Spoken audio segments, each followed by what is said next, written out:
Assalamu alaikum students. In this video, we will discuss cerebral palsy. This disease is also known as Little's disease. I hope this video will help you in understanding this concept.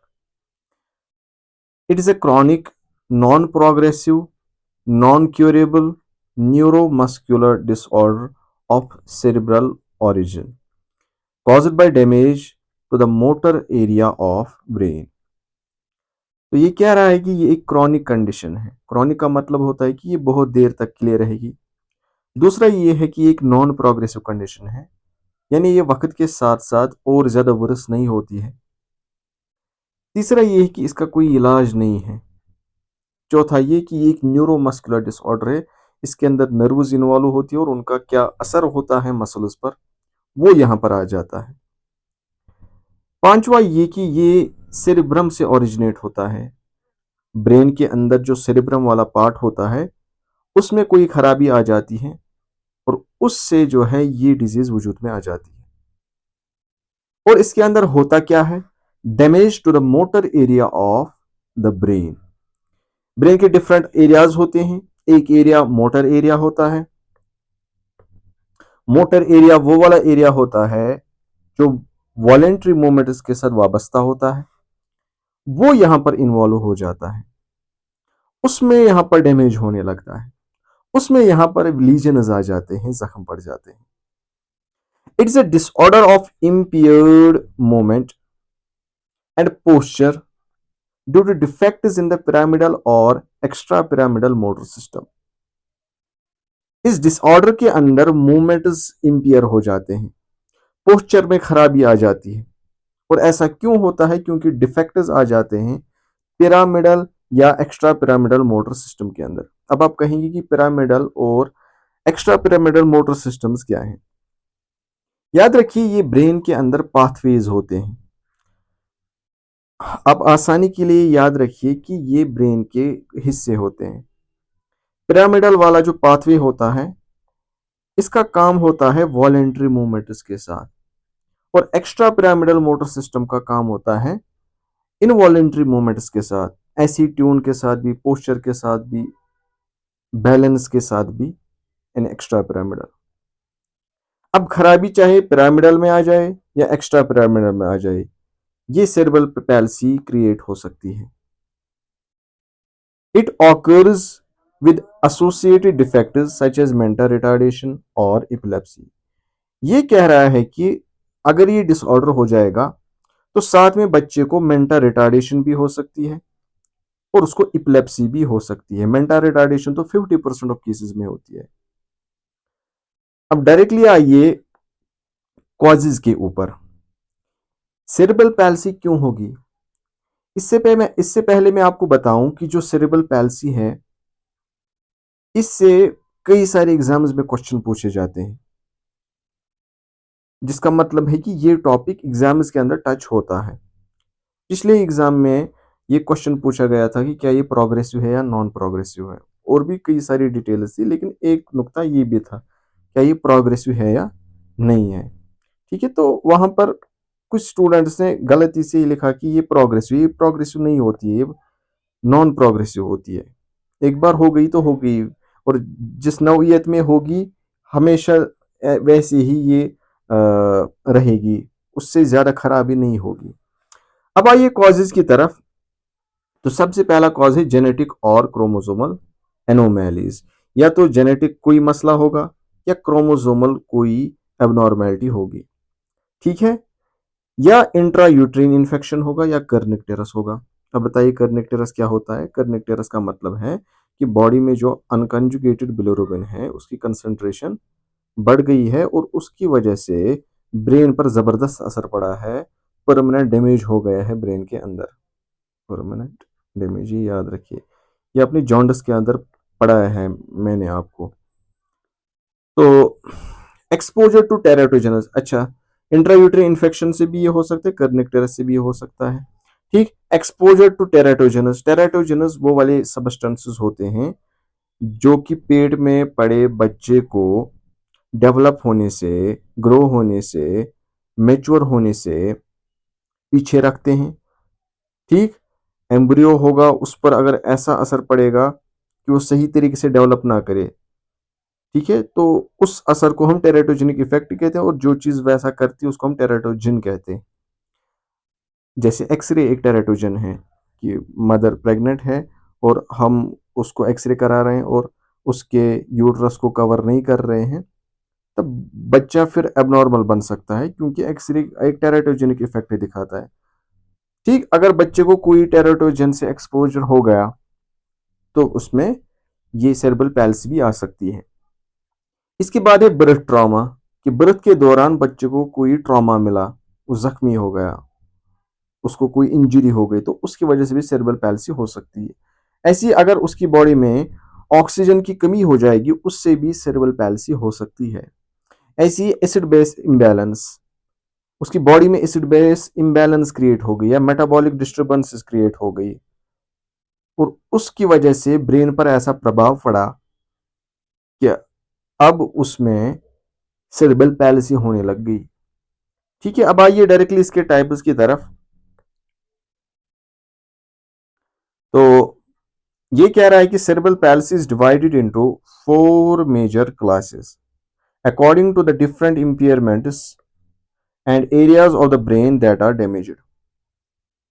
Cerebral palsy को divide किया गया है on the basis of कि दिमाग का कौन सा हिस्सा डैमेज हुआ है और बॉडी के अंदर कौन सी इंपेयरमेंट क्रिएट हो गई है। तो सबसे पहला वाला टाइप है स्पास्टिक सेरेब्रल पैल्सी और पिरामिडल पैल्सी। स्पास्टिक का मतलब होता है कि बॉडी फर्म हो गई है, स्टिफ हो गई है, टाइट हो गई है।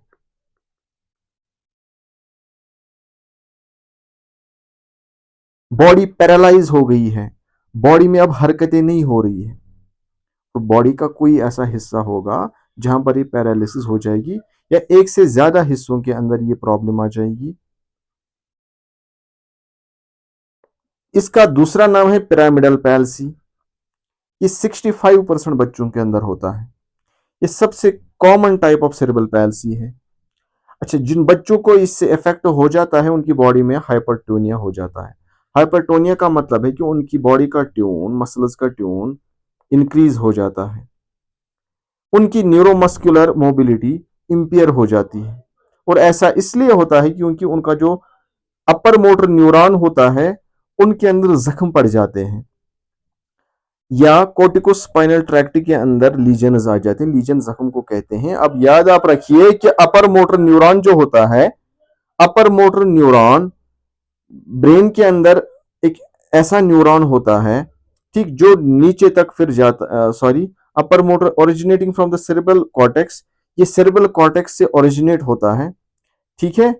और कॉर्टिकोस्पाइनल ट्रैक्ट का मतलब है कि कॉर्टेक्स से ये न्यूरॉन स्टार्ट होते हैं और फिर वो नीचे स्पाइन तक आ जाते हैं। अगर उनके अंदर खराबी आ जाएगी तो ऐसा हो सकता है बच्चे के अंदर, यानी सेरेब्रल पैल्सी डेवलप हो सकती है। The most common types of spastic cerebral palsy based on the involvement of spasticity are. अब स्पास्टिक सेरेब्रल पैल्सी की फिर फर्दर टाइप्स हैं, इस बात पर डिपेंड होके कि स्पास्टिसिटी कहां कहां पर होगी। तो पहला वाला है स्पास्टिक क्वाड्रिप्लेजिया टेट्राप्लेजिया। क्वाड का मतलब होता है 4, ठीक, यहां पर दोनों आर्म्स, दोनों टांगे इन्वॉल्व हो जाएंगी, चारों की चारों एक्सट्रीमिटीज में पैरालिसिस हो जाएगी, सिंपली आप याद रखिए। लेकिन अपर लिम्ब्स यानी हाथ जो होंगे वो ज्यादा इन्वॉल्व होंगे देन द लोअर लिम्ब्स, ठीक है। अब ये जो डिजीज है ये ज्यादातर टर्म बेबीज में होती है, वो बेबी जो 37 वीक्स के बाद पैदा होती है अपने वक्त के ऊपर, ठीक है, वक्त से पहले नहीं पैदा होते हैं, वक्त के बाद नहीं पैदा होते हैं, ठीक है। दूसरा है स्पास्टिक पैराप्लीजिया। स्पास्टिक पैराप्लीजिया के अंदर क्या होता है कि पैरालिसिस होती है बस टांगों में, लेग्स में, lower portion of the body में। स्पास्टिक हेमिप्लीजिया क्या है, यहां पर जिस्म के एक हिस्से में पैरालिसिस होगी, ठीक है, एक हाथ एक टांग, चाहे राइट साइड में या चाहे लेफ्ट साइड में। और ऐसा क्यों होता है, क्योंकि कॉर्टिकोस्पाइनल ट्रैक्ट जो सेंट्रल नर्वस सिस्टम का है उसका बस एक हिस्सा अफेक्ट हुआ है, डैमेज हुआ है।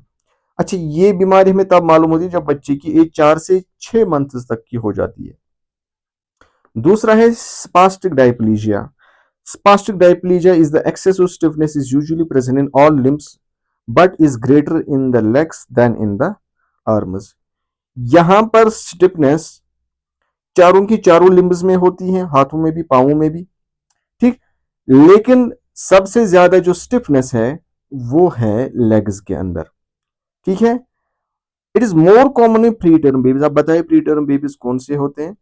वो बेबी जो वक्त से पहले ही पैदा होते हैं, 37 वीक से पहले ही पैदा होते हैं, उनके अंदर ज्यादा ये होता है। And low birth weight babies, और वो बेबीज जो 2.5 केजी से कम वजन के होते हैं उनके अंदर ही ज्यादातर देखने को मिलता है। This is the most common form of spastic cerebral palsy. अब ये कह रहा है कि स्पास्टिक सेरेब्रल पैल्सी जो है उसके अंदर जो सबसे ज्यादा टाइप बच्चों के अंदर पाया जाता है, that is this one, spastic cerebral palsy. ऐसी है स्पास्टिक ट्राइप्लीजिया। ये क्या है? 3 लिम्ब्स अफेक्ट हो जाते हैं, एक हाथ दो टांगे, एक टांग दो हाथ, ऐसा ही हो सकता है। स्पास्टिक मोनोप्लीजिया, बस एक लिम्ब अफेक्ट हो जाता है, चाहे एक लेग, चाहे एक आर्म, चाहे बस एक हाथ एक पांव, ठीक, इंडिविजुअली अलग अलग तरीके से इन्वॉल्व हो सकते हैं। Extra pyramidal cerebral palsy, dyskinetic cerebral palsy. अब ये दूसरा वाला टाइप आता है जो कि 30% बच्चों में पाया जाता है। एक्स्ट्रा पिरामिडल सेरेब्रल पैल्सी जो होती है, it causes both hypertonia and hypotonia. इसमें ट्यून बढ़ भी जाता है और कम भी हो जाता है। कहां पर ट्यून बढ़ जाता है, कम हो जाता है? आर्म्स में, लेग्स में, नेक में, ट्रंक में। Due to injury outside the corticospinal tract in areas such as the basal ganglia and thalamus। अब यहां पर नॉन पिरामिडल वाला हिस्सा इन्वॉल्व हो जाता है। इससे पहले मैंने आपको बताया कि एक तो पिरामिडल वाला हिस्सा होता है और एक नॉन पिरामिडल वाला हिस्सा होता है। नॉन पिरामिडल या एक्स्ट्रा पिरामिडल वाला हिस्सा जो होता है, अगर वो इन्वॉल्व हो जाए, जैसे कि बेसल गैंग्लिया इन्वॉल्व हो गया, थैलेमस इन्वॉल्व हो गया, तो ये वाला डिसऑर्डर पैदा होगा, ठीक है। इसके अंदर मेंटल रिटार्डेशन भी हो सकता है, हियरिंग डेफिसिट्स भी हो सकते हैं, बच्चा जहनी तौर पर कमजोर होगा या उसको सुनने में दिक्कत होगी, वो बहरा हो सकता है, ठीक है। तीसरा है अटैक्सिक और एटोनिक सेरेब्रल पैल्सी या cerebellar cerebral palsy. As you know that there are various types of body parts in brain. एक होता है सेरिबेलम जो पीछे मौजूद होता है। सेरिबेलम का बैलेंस के साथ ज्यादा ये वास्ता होता है, तो वहां पर अब प्रॉब्लम हो जाती है। और जब सेरिबेलम में ये प्रॉब्लम होगी तो हाइपोटोनिया होगा, ठीक है, ट्यून कम हो जाएगा, ट्रिमर सिजर्स आएंगे, वाइड बेस्ड गेट। बच्चा जो होगा वो अपनी लेग्स को नजदीक नहीं रखेगा, दूर दूर फैला करके रखेगा फिर चलेगा, ठीक है। जगह बहुत होगी टांगों के बीच, क्योंकि सेरेबेलम में असर हुआ है, बैलेंस में प्रॉब्लम होगी ही। Mixed type cerebral palsy. अब ये कौन सी सेरेब्रल पैल्सी है? ये एक ऐसा सेरेब्रल पैल्सी होता है जिसके अंदर एक से ज्यादा तरह के सेरेब्रल पैल्सीज के सिम्टम्स बच्चे के अंदर आने लगते हैं। अब आइए मैनेजमेंट की तरफ। इस बच्चे को आप कैसे ठीक करेंगे? तो सबसे पहली बात यह है कि मदर को आप प्रेगनेंसी के अंदर बहुत ख्याल रखेंगे, लेबर के अंदर, लेबर से पहले, लेबर के बाद। उसको कोई भी इंजरी ना हो, उसको कोई भी हजार्ड ना मिले। पेरीनेटल हजार्ड हम उसी को कहते हैं, ठीक है, कि before labour, in the labour, after the labour, या इंट्रानेटल, एंटीनेटल, पोस्टनेटल पीरियड्स के अंदर मदर को कोई भी खतरा नहीं लाक हो, ठीक है। एंटीनेटल केयर आप प्रोवाइड करेंगे डिलीवरी से पहला वाला जो पीरियड आता है मदर का, दैट्स एंटीनेटल पीरियड, ठीक है। थेरेपेटिक मैनेजमेंट के अंदर आप क्या करेंगे? आप फिजिकल थेरेपी देंगे, ठीक है। आप इस बच्चे को डिफरेंट एक्सरसाइज कराएंगे, ठीक है, जिन एक्सरसाइज की वजह से इसकी बॉडी में चेंजेस आएंगी और ये आहिस्ता आहिस्ता डेवलप होगा, अपनी इस बीमारी से बाहर आएगा।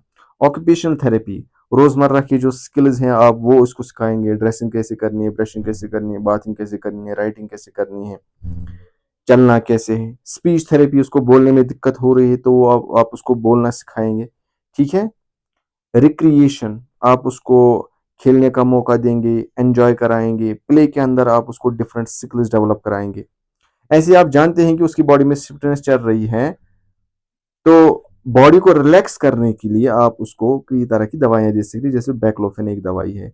डायज़ेपाम आप देंगे स्पास्टिसिटी के लिए कि फर्मनेस ना रहे। और ऐसे ही कार्बामेज़ेपिन आप दे सकते हैं फॉर डिस्टोनिया। डिस्टोनिया का मतलब है एब्नॉर्मल ट्यून, ठीक है? कार्बामेज़ेपिन वहाँ से एक जो है हम कहेंगे एंटी एपिलेप्टिक दवाई भी है, ये यहाँ पर भी काम आती है। ठीक ऐसे आप फिजियोथेरेपी देंगे बच्चे को in order to prevent contractures, promote relaxation of the spastic muscles and maintain posture. इसकी बॉडी में जो स्टिफनेस है, टाइटनेस है कि अभी जोड़ों को भी नहीं हिला पा रहा है, तो आप इसको फिजियोथेरेपी देंगे जहां पर इससे डिफरेंट एक्सरसाइज कराए जाएंगे, तो उसकी वजह से क्या होगा कि इसकी मसल्स के अंदर स्पाज्म दूर होगा, ठीक, ये पोस्चर भी ठीक करेगा अपना। यहाँ पर आपका ये टॉपिक कंप्लीट होता है। आई होप आप लोगों ने ये टॉपिक अच्छे से समझा होगा। अगर कहीं पर समझ नहीं आया आप मुझे बोल सकते हैं, आप फिर से इस वीडियो को देखिए। तो आज के लिए फ़िलहाल इतना ही, मिलते हैं आइंदा वीडियो में, तब तक के लिए अल्लाह हाफ़िज़।